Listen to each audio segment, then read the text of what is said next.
The Inspector General of Police IGP Mohammed Adamu says the lingering banditry in the northwest and north-central Nigeria has an international dimension. Adamu said this during a town hall meeting on peace and security held on Wednesday in Zuru, headquarters of Zuru local government area of Kebbi State. Says, "We have realized that most of the banditry has an international dimension. The bandits come from outside the country. We arrested Sudanese, Nigerians and Malians, among other nationals. We also believe that because of what is happening in the northeast and the fact that the military troops are doing a great job in the fight against insurgency there, most of the bandits are running toward the northwest of the country, and we have evidence. When we operated in Kaduna, Beningwari, where we attacked a group of bandits, we realized that most of them came from Islamic states of West Africa who are terrorists kidnapping for ransom. So the issue is not at the level you are looking at it. It is a big issue and we must look and work together to address it. This is why President Muhammadu Buhari does not rest because of these complaints coming from the northwest and north central on banditry," the IGP said. He said he came with a high-powered delegation comprising the heads of intelligence community in the country.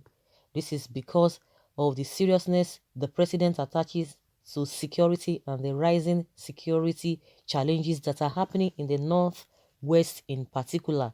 During one of our briefings on security to the president, the issue of insecurity was seriously discussed as it affects the northwest in particular, and we saw an emerging trend from Zulu Emirates, and the president ordered us to move to Zulu and listen to the stakeholders and come up with a solution on how to bring lasting peace in Zulu Emirates, and that is why we are here. The security situation in the northwest, including north central, are issues that bordered on kidnappings, banditry, and insurgency, he further said. Adamu urged every Nigerian to see the fight against insecurity as a collective responsibility. He therefore underscored the need for people to continue to furnish the security agencies with genuine, reliable, and intelligent information about suspicious elements in society. He further said, when you look at what happened in Zamfara, it used to be the epicenter of banditry. When we tried to know the cause of the problem, we identified the cause and we said, okay, let us go for a solution. What fueled insecurity in terms of banditry in Zamfara is what is fueling insecurity in Katsina, and invariably the same here in Kebbi State. When the situation was so bad in Zamfara, we brought all the stakeholders, and in other developments, we met with all the governors and from the northwest to Katsina. A lot was discussed and we realized that Zamfara's situation was caused by the problem of Yansakai. This is because there was no control of command in the activities of Yansakai. When we moved to Katsina State, we wanted to know what had been fueling the banditry and reprisal attacks. Again, it was activities of Yansakai because they organized themselves genuinely to protect their environment, their communities and their families, but there was no command of control. So they went out of control, and that is what is happening now in Kebbi State. Also, the Director General, State Security Services, Yusuf Magaji Bichi, appealed to the people of Zulu Emirates to remain calm and peaceful. There's no doubt that the people of Zulu are peace-loving, accommodating, and determined to achieve a result, Magaji Bichi said. According to him, the result of this contest is to have peace in Zulu Emirates. If we extend this result to security agencies, I think we shall see light at the end of the tunnel. That means peace will reign in the Emirates by the grace of God Almighty. On a lighter note, I used to tease the people, Sokoto, especially the elites. I will always say nowadays we do not have Sokoto people. The learned are gone. Everything of theirs is gone. You only have Zulu people or Zamfara people inside Sokoto Township, Magaji Bichi said. He described Zulu people as accommodating and loving, pointing out that people from Kano reside and do business.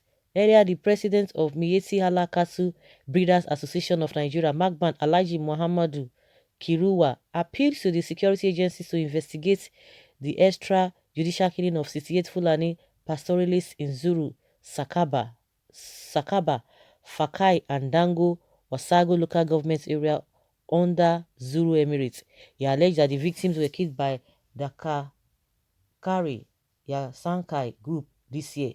This dastardly act, which started on April 29, continued unabated, and no one is being arrested or being held accountable for these killings.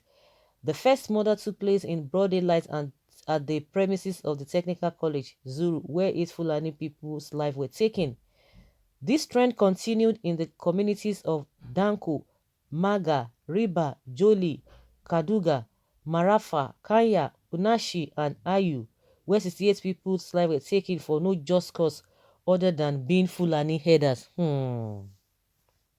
This murderous gang is getting bolder and bolder by the day, and if care is not taken, the crisis in these areas might snowball into larger conflicts. The silence and inaction of the traditional institution, the local and state governments to deal with this lawlessness is capable of escalating insecurity in the northwest region, Kiruwa said. He however said that the association had directed its Kebbi chapter to ensure that its members affected in one way or the other to exercise restraints and allow the law to take its course. As a responsible and law-abiding association, we will not allow the situation to deteriorate because we always believe two wrongs do not make a right, the president said. In a remark, the chairman of Sankai, Mr. Mani Giwa, said that the Zulu people were known for their hospitality and peace-loving attributes. What is happening in Zulu today is that some people have kept up arms. Some people have taken up arms for the past 3 years, taking the lives of farmers, destroying their farms and houses, raping, kidnapping, and displacing them. The lack of media focus might be the reason our voices were not heard until we resorted to self-defense, he said. Giwa, who described the emergence of the group as a self-defense group, said they only engaged in arresting individuals that had direct or indirect links with the criminal gangs, saying, "We are not fighting against Magman members, rather we are fighting criminals who cut across all tribes and cultures within and beyond Zulu Emirates. We have agreed to hand over any arrested suspect to the appropriate authorities, and we will monitor the court's proceedings to ensure justice," he said. He thanked the state government, security agencies, and all the traditional rulers for their untiring support and cooperation to Yan Sakai. So guys, you've heard all these people made their submissions, and you heard what they said, but the one I just really want to pick from there is the Inspector General of Police saying that this has a international dimension. The banditry in Nigeria has an international dimension. What have you done? It is the same story. Oh, the president is so willing to do this, so the president this and that. So guys, let us hear your opinion. There's no point saying anything. Everything is just a well explained or self-explanatory there. Let us know your thoughts on this issue. Thank you.